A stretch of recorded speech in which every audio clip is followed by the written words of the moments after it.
e eu vim apresentar um portfólio, módulo B da fase 2. O portfólio se chama Povoamento e Gamificação. Eu fiz sobre a cidade de Porto Alegre, que é a cidade onde eu nasci, e o que eu vou mostrar para vocês, o jogo que eu fiz é um jogo da memória. Para jogar o jogo da memória, né, esse jogo da memória se chama Porto Alegre e seus povos. As peças são dispostas 2 a 2, que é para melhor virar, né?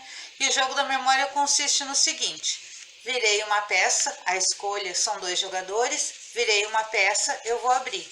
Nessa peça está escrito Porto, tem uma gravura do Porto. Aí eu vou deixar aqui e vou procurar entre as outras a explicação sobre o Porto. Aí vamos supor que esteja aqui.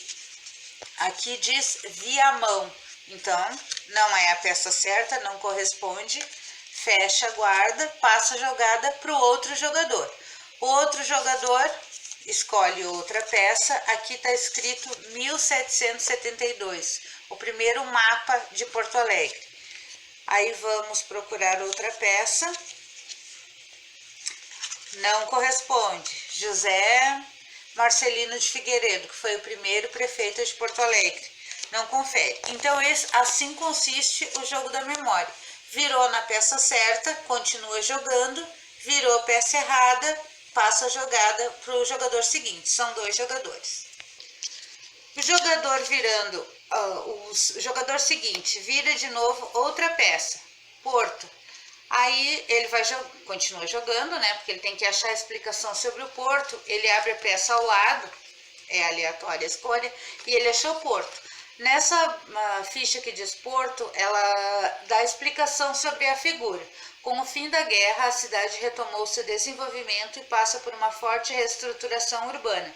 Nas últimas décadas, movida principalmente pelo rápido crescimento das atividades no porto, o desenvolvimento foi contínuo ao longo do tempo e a cidade se manteve no centro dos acontecimentos, terra de grandes escritores, intelectuais, artistas, políticos e acontecimentos que marcaram a história do Brasil.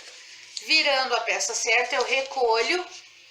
Essas peças são minhas e eu continuo jogando. Se nessa próxima jogada eu errar, eu passo para o jogador seguinte. Este consiste o jogo da memória.